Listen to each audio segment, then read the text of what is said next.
This week, learn the essential production techniques for using a green screen.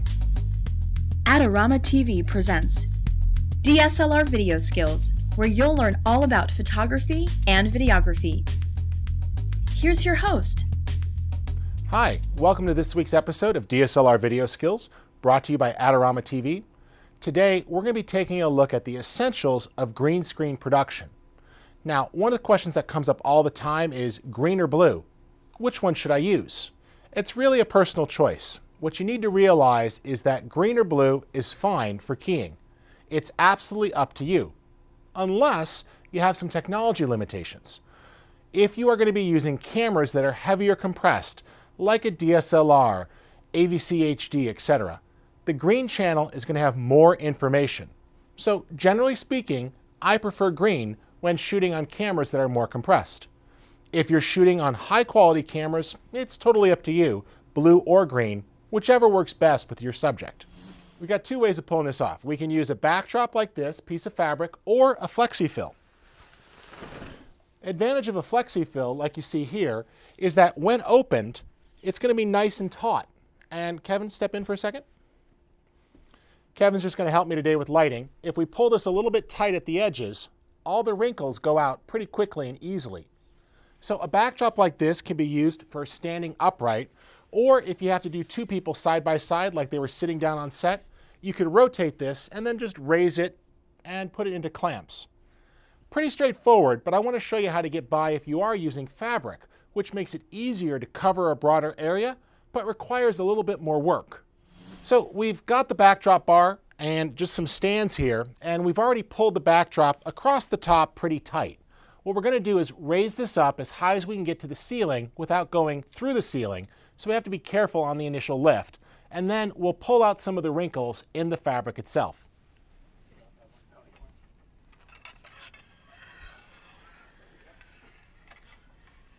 We're lifting together in unison. Looks like we have a little bit more we can go.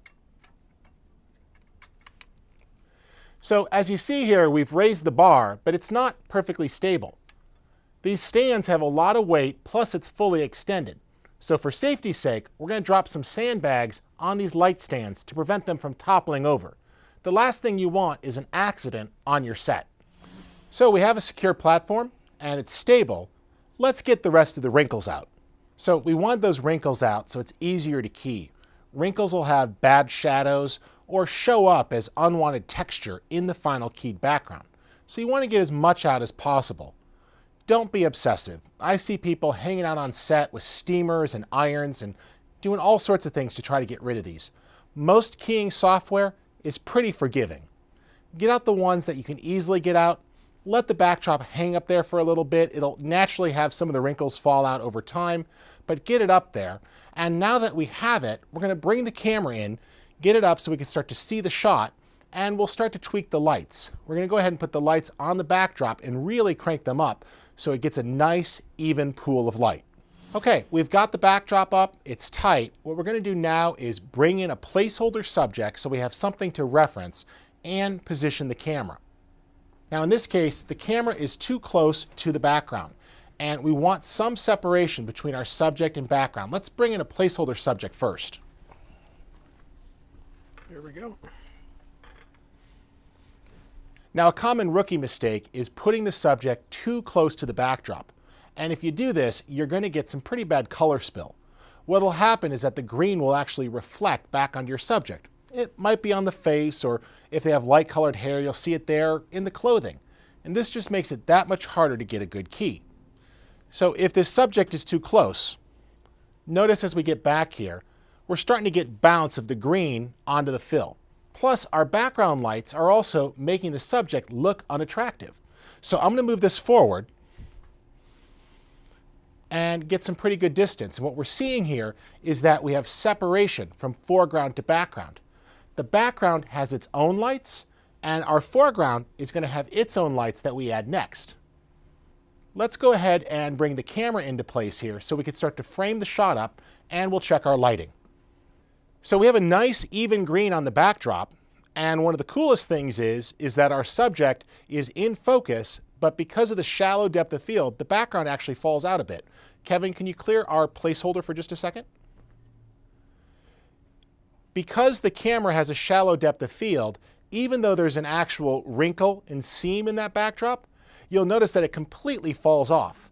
So because we've increased the distance here and we've adjusted the camera's aperture, we're able to put the subject cleanly in focus while the backdrop goes soft. It looks nice and even. So we've got the background set. I'm happy with the lighting levels there. What I'm going to do now is adjust the lighting for our subject. We want to get proper lighting for that individual. To pull this off, we're just going to use this placeholder object, a reflector on a stand here, and it's going to give us something to go ahead and light to. Once we have it where we think it's right, we'll bring in our subject, tweak the lights, and shoot some test footage to see if the key is going to work. Now, the subject is in place and we've got our focus, and that's great because we want the background to be out of focus and our subject in focus. When you look at the frame here, what you'll notice is that the shot has some garbage on the left-hand side. I could sit here and fight it all day, or I could realize that as long as my subject doesn't move, I could use a garbage mat in post-production to just chop that out. You don't need to have even green filling the entire screen, it just needs to fill the area around your subject. Beyond that, a simple pen tool, a mask, or a mat can cut out all the rest and give you that nice clean key. With the backlights off, you clearly see that the subject doesn't have much contrast for the green screen. It's important that we get this right. Let's go ahead and flip those backdrops on really quick, and we'll do them one at a time, and then we'll also focus them so you see the difference. With only one light, you see that we have areas that are nice and even, such as immediately to the right of his head. However, we're seeing a lot of shadows and wrinkles on the left-hand side of the frame there. By using two lights and making sure that they hit the backdrop evenly, we'll eliminate those shadows. We have a little bit on the far left there that's caused by the pole, but that's easily clear of the frame, and we have a fairly even green backdrop, which will key nicely. Let's just go ahead and compose the frame a little bit. Looks good. And we're going to go ahead and lift our subject out a little bit more using a backlight to help cut him. So with the backlight in place, it's improving the separation. Go ahead and turn it off for a second and back on. And you see that's helping the edge of the hair there. That little bit of contrast is important. For the best keying, you should actually have an idea of what you're putting this over. If you were keying this over, say, outdoors footage, you might want to try to match your indoor lighting as close as possible, putting some of the key lights and some of the directional lights to match the actual background plate. However, oftentimes you're going to be shooting green screen because you don't know what you want to put it over. And this is pretty typical because many producers and clients haven't made those important decisions yet. So for now, we're going to keep it pretty even, not adding any lighting effects during the key shoot. Instead, we can add those during post-production. Now that we've got everything set up, I'm going to roll some test footage, and then we'll take it into Adobe After Effects to check the key. Can you go ahead and move your head just a little bit? Good. Turn back the other direction. Lean forward a little bit in your chair, and back. Good. Freeze. And bring your hands up and just wave them a little.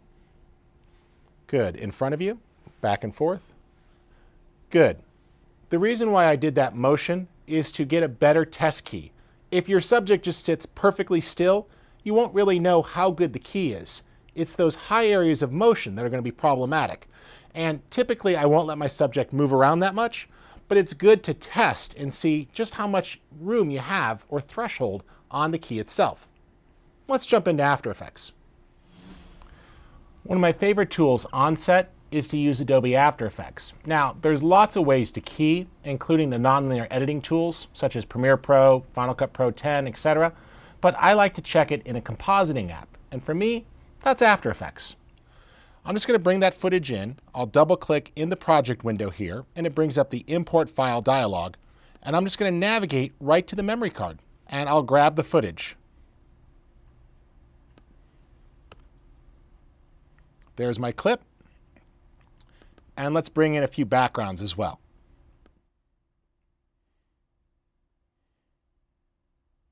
I'll drag the footage onto the new comp icon. Adds it in. And let's just put a backdrop back there for now.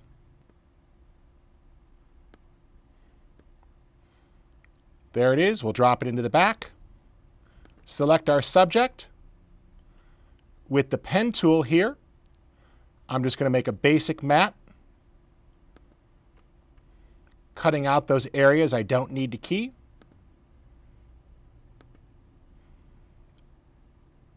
I'll come on over to the effects panel, type in green,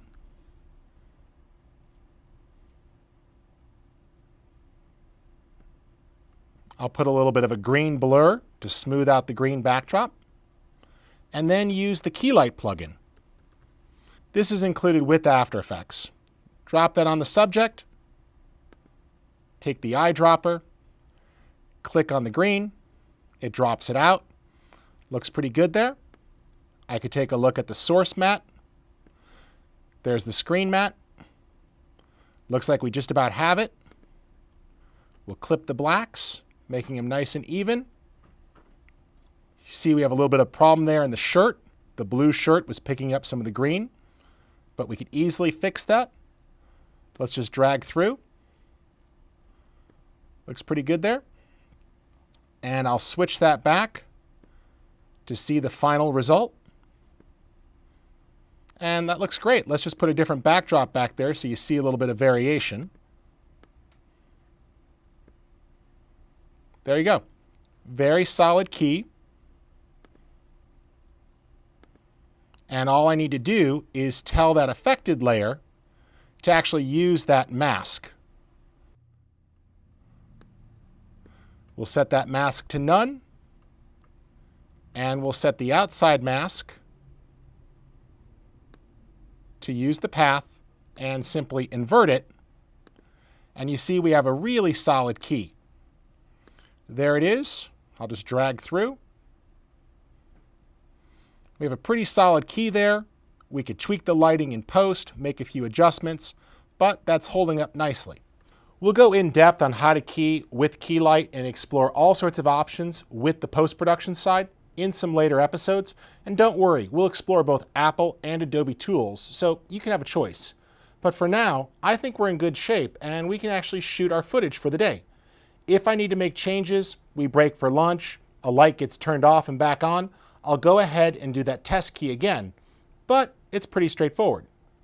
Hope you enjoyed this week's episode for DSLR Video Skills. My name's Rich Harrington, and be sure to head on over to Adorama, where there's a bunch of great resources in their Learning Center, and you can explore articles and video tutorials to help you learn more about video production.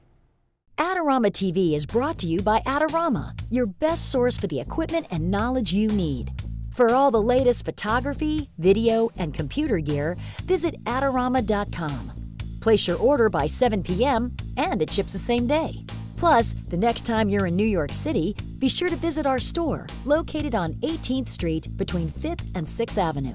Check out the Adorama Rental Company for professional cameras, lighting, computers, and more. We'll help you make the best selection to match your needs while giving you the knowledge to achieve the best outcome from your rental. Adorama is your complete solution for equipment, printing, training, and more. Adorama, more than a camera store.